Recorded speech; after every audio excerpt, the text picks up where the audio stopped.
Laissez-moi vous raconter une toute petite histoire, avec pour morale, les plus belles rencontres sont toujours celles que l'on n'attend pas. C'est ce que je me suis dit après avoir discuté longuement, très longuement, avec le directeur général français d'une des marques de casques les plus nobles, mais également les plus méconnues, et aussi, ne nous le cachons pas, les plus critiquées. Au détour d'une petite queue de charrue et d'un excellent fromage lavé à la chimée bleue, il me livre alors un constat simple sur sa marque, lié d'une belle phrase qui m'aura tenu en haleine pendant plusieurs jours. « Schubert, c'est pas que pour ton père », en insistant bien sur le « que ». D'abord surpris et surtout très étonné par ce slogan, je compris désormais qu'il était de mon ressort de répondre à certains clichés de cette marque, à l'histoire riche et extrêmement variée. Schubert, c'est pour les vieux, c'est moche et c'est cher. Mais pourtant, quand tu commences à rouler avec un casque à l'allemande, tu ne peux plus t'en passer. C'est d'ailleurs ce que préconise mon interlocuteur au détour d'une gorgée de bière belge. Ce que je dis aux sceptiques, c'est que si tu veux essayer un de nos casques, viens en boutique, prends un casque au hasard et va rouler avec pendant 5, 10, 20, 30 minutes. Et quand tu reviendras, ta vision du casque aura changé, à tout jamais.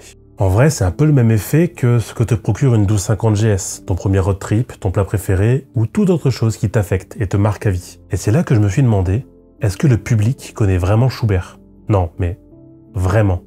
Pas juste un peu pour dire d'impressionner les copains. Qu'est-ce que cette marque a à nous offrir pour se placer parmi les casques les plus utilisés dans le monde? Oui, parce que là, vous vous demandez, ouais, mais dans le monde, on en voit très peu des casques allemands. Mais est-ce que j'ai parlé que de moto? Dans cette vidéo, laissez-moi vous expliquer les spécificités de cette marque à l'expertise qui n'est plus approuvée. Et je suis sûr que vous allez apprendre au moins un truc. Ah évidemment, cette vidéo est faite en partenariat avec Schubert, mais sachez que je n'ai pas touché un seul rond pour en parler. Je le fais par le plaisir d'apprendre et de transmettre. Allez, installons-nous et découvrons ensemble tout ce que vous ne connaissez pas sur Schubert.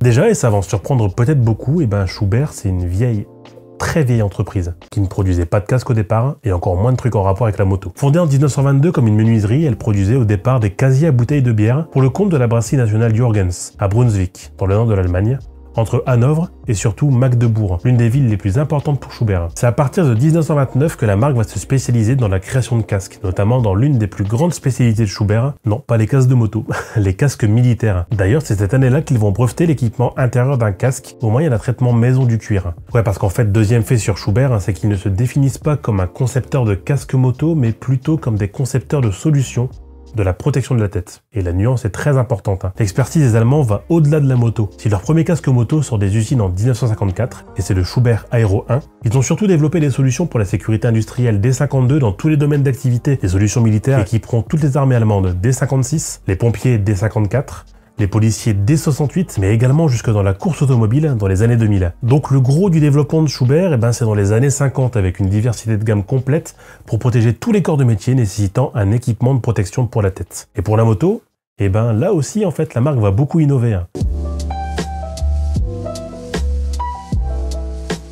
En 1976 sort le premier intégral de Schubert, le SH, qui fut également l'un des premiers casques en composite à voir le jour. Mais les Allemands voulaient voir beaucoup plus grand. En 1979, ils déposent un brevet pour intégrer une visière relevable à l'intérieur du casque, avec une commande à une seule main. L'avantage de cette technologie, c'est que ça permettrait de pouvoir, par exemple, ajouter une couche de protection supplémentaire dans le casque. Comme par exemple, je sais pas moi, une protection solaire que l'on pourrait mettre en place s'il fait beau et relever s'il pleut ou s'il fait nuit, sans avoir à changer de visière. Et vous vous en doutez, ça aboutira sur la visière solaire, et en 84 sortira le premier casque à intégrer un écran solaire, le Schubert Sunrise. Et même si aujourd'hui, ça a l'air si commun d'avoir une visière solaire qui se relève et qui descend comme ça, en 84, c'était une révolution. Je vais essayer de bien replacer les casques parce que bon, je veux pas le casser quand même, ce serait bien.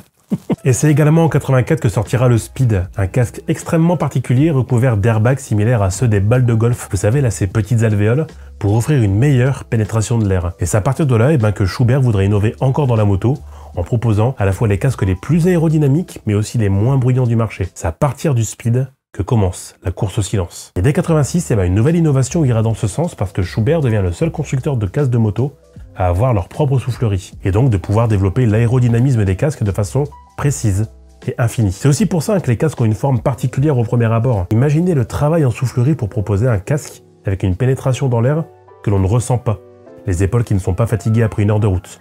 Tout ça, c'est grâce au travail en soufflerie. Pour vous donner un exemple, le Schubert C5 a nécessité plus de 20 000 heures d'ingénierie, dont une grosse partie en soufflerie. Voilà, juste comme ça, c'est un chiffre comme ça. Et ça continue avec des casques que vous commencez à connaître aujourd'hui, parce qu'en 98 est présenté le Concept, le premier casque modulaire de la firme. C'est à partir de là que le grand public va commencer à découvrir et apprécier Schuber, dès les années 2000, avec plein d'innovations, notamment en réduisant activement le bruit à l'intérieur du casque et en développant toujours plus l'aérodynamisme et la pénétration dans l'air, proposant une gamme simple, mais riche. D'abord les plus connus, la gamme C avec le C2, le C3, le C3 Pro, que vous voyez d'ailleurs ici. Le C4, non, on va oublier le C4.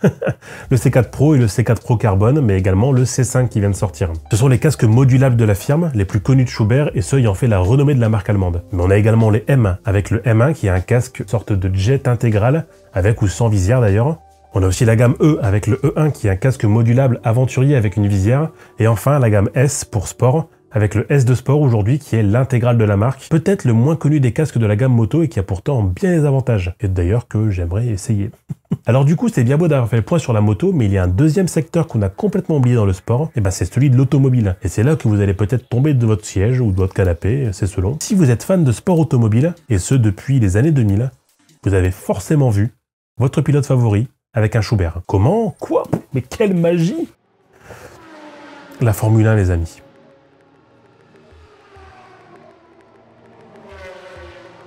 Forcément, quand on voit toutes les innovations technologiques, le savoir-faire depuis 1929 dans la fabrication d'équipements de protection, les avancées en matière d'aérodynamisme et de pénétration dans l'air, il semblait logique que la F1 s'intéresse de près ou de loin à Schuber. Bah ouais, parce que véritable laboratoire automobile avec les 24 heures du Mans, la F1 ça permet d'innover en matière de sécurité, de matériaux, de vitesse et forcément d'équipements de protection. Oui, on a évité des drames et des gros drames en F1 grâce à Schuber.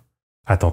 Je t'explique. C'est à la suite de l'accident de Michael Schumacher survenu en 99 que la marque de protection allemande a fait son entrée dans le championnat automobile de Formule 1 avec son casque QF1. D'ailleurs, en 2000, le premier pilote à être équipé d'un Schuber, ce sera Nick Heidfeld.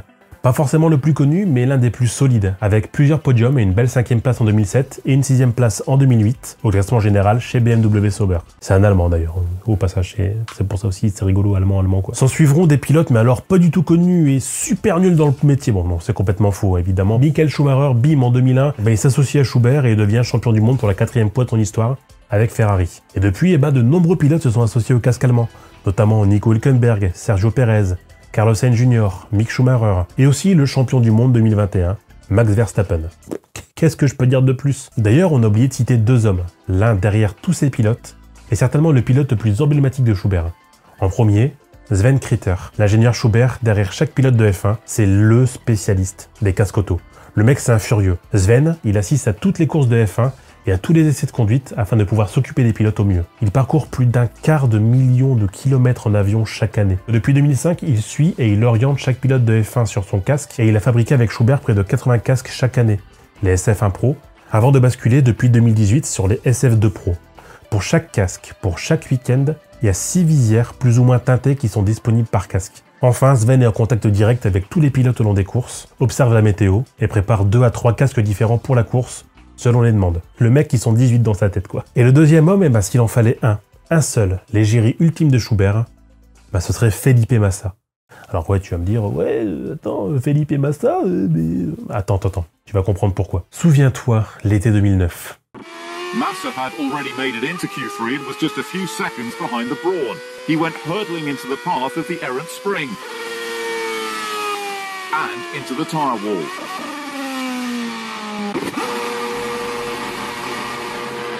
Les images sont terribles et elles ont fait le tour du monde. Rien que d'y penser, moi j'en ai des frissons. Le 25 juillet 2009, lors des qualifications du Grand Prix de Hongrie, Rubens Barrichello perd un des ressorts de sa voiture. Sans que l'on puisse comprendre ni comment ni pourquoi, le ressort vient directement frapper Felipe Massa qui n'a absolument pas le temps de réagir. À plus de 200 km/h, Massa est percuté de plein fouet par le ressort en pleine tête, qui vient s'encastrer dans le mur de pneus, ayant perdu connaissance suite à la puissance du choc. Transporté à l'hôpital, il souffre de dommages crâniens, d'une commotion cérébrale et d'une lésion à l'œil gauche qui l'oblige à déclarer forfait pour la course. Il sort du coma d'ailleurs le dimanche du Grand Prix. Le fait est qu'il portait, à ce moment-là, un Schuber SF2. Et il déclarera à Sven Kritter et à tout le staff Schuber que ce casque lui a sauvé la vie. Parce que oui, bien que la visière ait été percutée par 2/3 du ressort, elle a résisté complètement à l'impact de plus de 2 tonnes. Voilà, c'est aussi ça Schuber. Et c'était pour tout ça que je voulais revenir sur cette marque. Donc quand tu portes un Schuber, tu n'oublies pas tout ce passif. Maintenant, est-ce que objectivement Schuber c'est meilleur que ses concurrents? Très clairement, j'en sais rien et je suis personne pour juger. Mais l'expertise et le savoir-faire ont démontré que le constructeur allemand n'avait rien, mais alors rien à rougir face à ses concurrents. Là où d'autres asiatiques fabriquent en Chine et développent des casques très haut de gamme, enfin surtout vendus très haut de gamme, Schuber a fait le choix de développer, concevoir et fabriquer ses casques en Allemagne, à l'usine de Magdebourg, depuis 2009. Schuber, on n'y pense pas, mais c'est plus d'1 million de casques produits et vendus par an, exportant depuis l'Allemagne dans 55 pays, en employant plus de 450 personnes. Tout est fait sur place, à la main, de la première à la dernière étape. Le département recherche et développement utilise leur propre laboratoire acoustique et aérolique, une chambre climatique ainsi qu'un champ de tir, un laboratoire de test d'absorption des chocs, tous présents dans l'entreprise. Ouais, parce que théoriquement, ton casque moto, il est censé résister aux balles. Voilà. Non, mais en vérité, tout est fait pour œuvrer dans la sécurité. En termes de nuisances sonores notamment, le Schuber S1 était déjà en 2005, à l'époque, celui qui, à 130 km/h, protégeait le mieux nos oreilles en affichant 88 décibels, contre près de 105 pour quelques-uns de ses concurrents. D'ailleurs, j'ai très hâte de découvrir leur nouveau C5, qui est le premier casque de la firme à répondre aux exigences de l'homologation PJ. Ça veut dire que tu peux rouler avec en position jet et en position intégrale, c'est-à-dire mentonnière ouverte ou mentonnière fermée, approuvé selon la nouvelle réglementation ECER 22.6, que l'on pourra, j'espère, parler peut-être dans une future vidéo. Et bon sang, 85 décibels à 100 km/h sur un roadster, enfin c'est beau, bon allez, bref, j'arrête parce qu'après on va encore dire que je suis pro Schuber, alors que je suis juste impressionné en fait. Et ceux qui pensent que les casques ne sont pas beaux, pas classe et pas performants, eh ben je vous invite de tout cœur à vous rendre dans vos magasins pour voir les Schuber en action, et également pour les essayer. Pour avoir essayé le C4 Pro Carbone, qui est derrière moi d'ailleurs, et dernièrement le C3 Pro que je trouve extrêmement silencieux et confortable, peut-être même encore plus que le C4 Pro Carbone en vérité, eh ben je ne pourrai plus jamais aller vers une autre marque de casque. Parce que théoriquement je me sens dans ces casques comme un pied se sent dans un chausson. Tu vois un peu le délire. C'est une comparaison un peu chelou, mais le confort, le poids, l'insonorisation, l'absence de mouvement involontaire dû au vent, tout a été fait pour qu'on s'y sente bien. Et c'est d'ailleurs pas pour rien que la marque a été élue meilleure marque de casque depuis 2006, et ce jusqu'en 2020. 2021 d'ailleurs, je sais pas, j'ai pas regardé. Ah, et pour les coloris? Bah non, Schuber ne propose pas que du blanc, du noir ou du gris, bien la preuve. Ils ont proposé d'ailleurs 80 décos pour leur casque en 2020. Des trucs très chouettes comme des trucs un peu plus bariolés, très à l'allemande quoi. Alors ouais, c'est sûr, il y aura pas de Minions, d'Iron Man ou de Venom, mais bon, c'est soit t'achètes du marketing, soit t'investis dans l'innovation et la sonorisation. Après, bon, c'est toi qui choisis. D'ailleurs, ceux qui disent que les Schuber sont chers, eh ben dites-vous qu'ils sont proposés au même prix, à peu de choses près, que leurs concurrents, Arai, Bell, Shoei ou SJC, alors qu'ils sont 100% faits en Allemagne. Alors certes, tout n'est pas parfait, j'ai notamment vu et entendu ceux se plaignant d'un SAV parfois peu réactif et des tarifs pas forcément bien placés. Et encore pour ce dernier point, eh ben, ça se vaut. Mais hormis ça, eh ben, Schuber, c'est une des références mondiales dans le domaine du casque, et de très loin. Et dire que tout ça, eh ben, ça découle d'une queue de charrue et d'un fromage de Chimay. Si j'avais su qu'on en arriverait là, je l'aurais jamais cru. La seule chose que je pourrais vous dire, pour terminer, c'est que dès que vous voyez un casque, quel qu'il soit d'ailleurs, regardez un petit peu d'où il vient, ses avancées technologiques, ses innovations, pour vous dire que ce que vous portez là, c'est bien plus qu'une simple coque en fibre. C'est toute une histoire. Et comme le dit si bien le slogan de la marque, portez-le. C'est un Schuber. C'était Valoutre. Ciao!